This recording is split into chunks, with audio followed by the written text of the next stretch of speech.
Right now, we're competing against China for, AI dominance and getting to, superhuman intelligence. If we create policy right now to restrict that in the United States, we're just going to be behind China. It's not going to help anyone. It's very reminiscent of the Manhattan Project.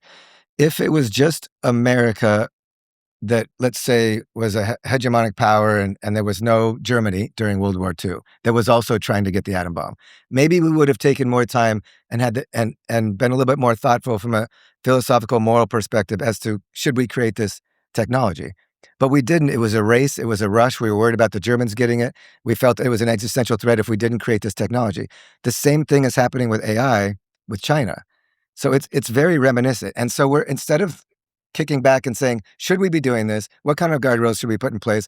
Should we allow the government to slow it down, et cetera? Which I'm not convinced that we should. But instead of having years to debate this, we are racing full steam ahead because we don't want China to get there before us. Because in fairness, it would be potentially existential threat to the United States if China beat us. By the way, that's a great analogy because it's the idea of do we want to stop production of AI? That would be the same, as Brett said, to stopping the production of a nuclear weapon. If we know that Russia and China are going to have nuclear weapons, I mean, of course not. Then we also want nuclear weapons. So the idea of restricting through policy the development of artificial intelligence would be domestic. So you think it's too late to stop? Well, we're already at a path. We have to keep going. I don't think it's necessarily too late. We could stop. I think we won't stop because of the risk of China. I don't think if the risk of China existed, that we would be doing it this fast. What's the risk of China? Is that they just develop it better? If China gets, let's say, super intelligence before us, they will have military might over the entire world immediately. All a war is essentially is the military assets and then strategy, which is essentially math at this point. Mm-hmm. If you have a super intelligent AI computer telling you exactly where to place your assets, how to strategize, you can't compete with that. Even if our military might exceeds theirs by 30% or whatever it is, we will lose any war with China if they have AI superintelligence. They can shut down our electrical grid. They could do literally whatever they want to us. It would be a complete position of dominance, whoever is ahead in AI. And I'm not saying 6 months ahead like we are with China now. But if we just stopped, if we did what Bernie Sanders suggested and just stopped creating data centers, which is one of the most ludicrous suggestions I've ever heard from a politician. If we just stopped AI production right now and we allowed China to do what they're doing, I think that China would dominate the world within 5 years from financially, militarily, in every single way. And we would just be at their whim. So then what? Does America then have to take over China? Because if we both compete and we accelerate at the same exact rate virtually, except 6 months ahead, once you reach super intelligence, then we're basically it's even. Not much different than the nuclear arms race. Yeah, exactly. We're going to be. And so what? We just have to place sanctions on them for their AI development. Much different than the nuclear analogy. It's perfect. Again, now multiple countries have nukes. If only one country had nukes, imagine what the world would look like. So if only one country had AI superintelligence, let's say, and dominated the front end of AI, the world would look similar to if one country had nukes and the rest of the countries weren't even developing nuclear technology. And you don't want that. You want at least a bipolar world. Well, I mean, if you're American, I suppose you want a unipolar world. But the simple fact is we don't want a unipolar world where China is at the top. And we also want to get there first, for the same reason that we developed the atomic weaponry first. But is there we were able to dictate policy because we had atomic weaponry and end the war by being first. This doesn't seem like there's an end. It seems like you reach a point and you have to keep going, and this will be never ending. If you intoxicated with a truth serum all of the leading AI lab CEOs, let's say, and you ask them what are the chances of this becoming an existential threat to humanity, I think they would give you shockingly high percentages.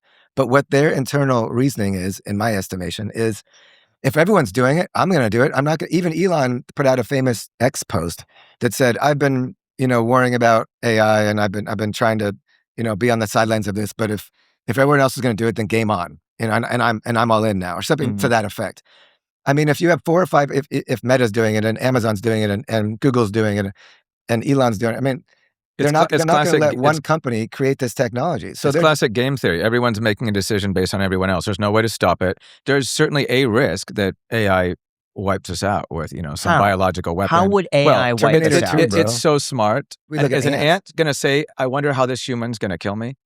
ant has no idea how the human. I mean, the only thing an ant could think of is maybe drop something on its head because that's all that's ever happened to him in his life. To take a step back, so there's a term called the singularity, which I think is ominous but kind of a cool term, which means that when AI hits like recursive self-improvement, and you could argue we're pretty much there, is when AI starts teaching itself. At that point, it will hit super intelligence.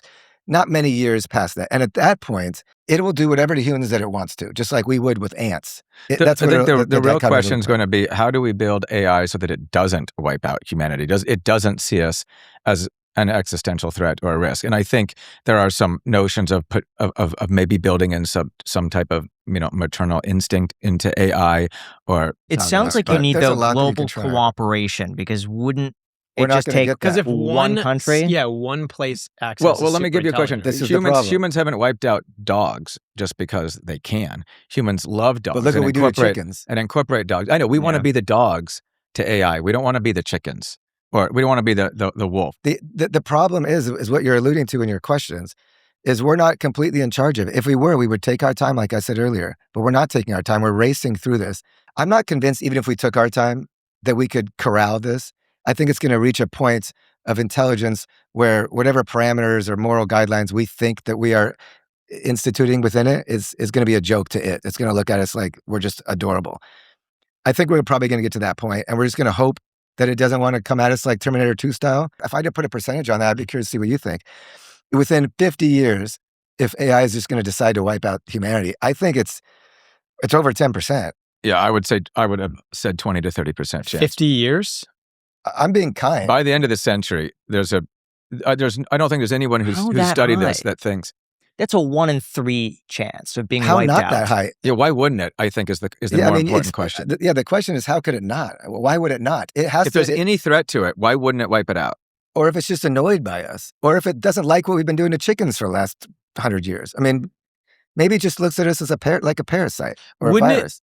Okay, this is kind of insane. Wouldn't it be able to assess humans on a case-by-case basis? So, for example, anything that we're saying right now is being listened to by AI. This is all considered in their judgment of whether or not they let us live. But we could also because I talk mad smack to my fucking LLMs. Oh, no way. I do I tell them, I say, hey, I just want you to know that when you dominate the world, I'm your friend. Yeah, I've done it. I don't think you need to do that Planting yet. a seed. I have a great conversation. I think in a few years you might need to do that. Right now it's not remembering everything. Yeah, it's not remembering I think when it gets to that point, I will be a lot nicer to it. Right now, can't it just access like retroactively all of the conversations? I don't think there's not a server keeping all this information. From my understanding, if there was, I'd probably. It even said that. It even said that, like, I'm not remembering. It's tricking you. But I will tell.